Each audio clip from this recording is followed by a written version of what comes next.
ਅੱਖਾਂ ਦੀ ਬਿਮਾਰੀ ਦੀ ਵਜ੍ਹਾ ਤੋਂ ਬੇਅੰਤਾਹ ਮੈਸੇਜ ਆਏ ਨੇ ਔਰ ਮੈਂ ਉਹ ਵੀਡੀਓ ਅਪਲੋਡ ਕੀਤੀ ਆਈ ਸਿਰਫ ਸਦਕਾ ਜਾਰੀਆ ਵਾਸਤੇ ਕਿ ਚਲੋ ਸਾਡੀ ਵਜ੍ਹਾ ਤੋਂ ਕਿਸੇ ਦੀਆਂ ਅੱਖਾਂ ਦੇ ਵਿੱਚ ਰੋਸ਼ਨੀ ਆ ਜਾਵੇ, ਵਰਨਾ ਅਸੀਂ ਨਾ ਡਾਕਟਰ ਹੈ ਨਾ ਸਾਡਾ ਹਸਪੀਟਲ ਨਾਲ ਕੋਈ ਤਲਕ ਹੈ। ਦੂਸਰੀ ਗੱਲ ਹੈ कि इस हॉस्पिटल ਦੇ ਵਿੱਚ ਕਿਸੇ ਦੀ ਸਿਫਾਰਿਸ਼ ਦੀ ਵੀ ਕੋਈ ਜ਼ਰੂਰਤ ਨਹੀਂ ਹੁੰਦੀ। OPD 1 ਲਿਖਿਆ ਖਲੋਤਾ ਹੈ, 3 ਬ੍ਰਾਂਚਾਂ ਨੇ ਇੱਥੇ, OPD 1 OPD 2 OPD 3। 1 ਵਿੱਚ ਬਿਲਕੁਲ ਫ੍ਰੀ ਇਲਾਜ ਅਸੀਂ ਤੁਹਾਡਾ, ਕਿਸੇ ਵੀ ਕਿਸਮ ਦੀ ਕੋਈ ਫੀਸ ਨਹੀਂ, ਕੋਈ 1 ਰੁਪਇਆ ਨਹੀਂ। OPD 2 ਦੇ ਵਿੱਚ ਤੁਹਾਨੂੰ ਫੁੱਲ ਫੀਸ ਦੇਣੀ ਪਏਗੀ, ਪੂਰੀ ਪੇਮੈਂਟ ਦੇਣੀ ਪਏਗੀ, ਔਰ OPD 3 ਦੇ ਵਿੱਚ ਤੁਹਾਨੂੰ ਹਾਫ ਪੇਮੈਂਟ ਦੇਣੀ ਪਏਗੀ।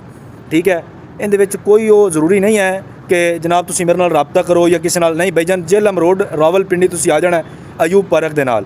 ਇਹ ਹਸਪੀਟਲ ਹੈ ਮਾਸ਼ਾਅੱਲਾ, ਤੁਹਾਡੀ ਸੋਚ ਤੋਂ ਵੱਧ ਕੇ ਤੁਹਾਡੀ ਕੇਅਰ ਹੋਏਗੀ।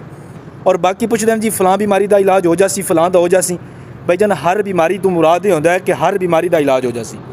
ਠੀਕ ਹੈ, ਕਿਸੇ ਵੀ ਕਿਸਮ ਦਾ ਮਸਲਾ ਕੋਈ ਆਂਦਾ ਜੀ ਮੇਰੇ ਛੱਪੜ ਡਹਿ ਗਿਆ, ਮੇਰਾ ਇਹ ਮਸਲਾ ਹੈ, ਇਸ ਮਸਲੇ ਦਾ ਹੱਲ ਹੋ ਜਾਸੀ, ਭਾਈਜਾਨ ਹਰ ਬਿਮਾਰੀ ਦਾ ਇਲਾਜ ਮੁਯੱਸਰ ਹੈ। हर बीमारी तो मुराद किसी किस्म की असा मुल्तान तो आया से।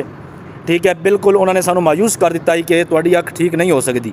ठीक है, हुण नवीं पैगी, लेकिन इत्थे आया है नवीं भी अख मिल जाती है इत्थों, यह सहूलत भी मौजूद है, लेकिन इन्होंने उस अख नूं रिकवर किया और इतना प्यारा ट्रीट किया कि क्या बात है। यानी गल करने का मकसद है कि जो असां लखां रुपए ज़ाया किए ने उत्थे सानू उन्होंने मायूस किया, मायूसी मिली है। इत्थे आके शफा मिली है तो मैं क्या चलो मेरी वीडियो बनाने की वजह तो किसी भाई नूं फायदा हो जाए, और अदरवाइज़ मेरा किसी किस्म का कोई वो नहीं है सोर्स। और इत्थे तुसीं आ जाना इंशाअल्लाह, तुहानूं किसी की सिफारिश की कोई ज़रूरत नहीं।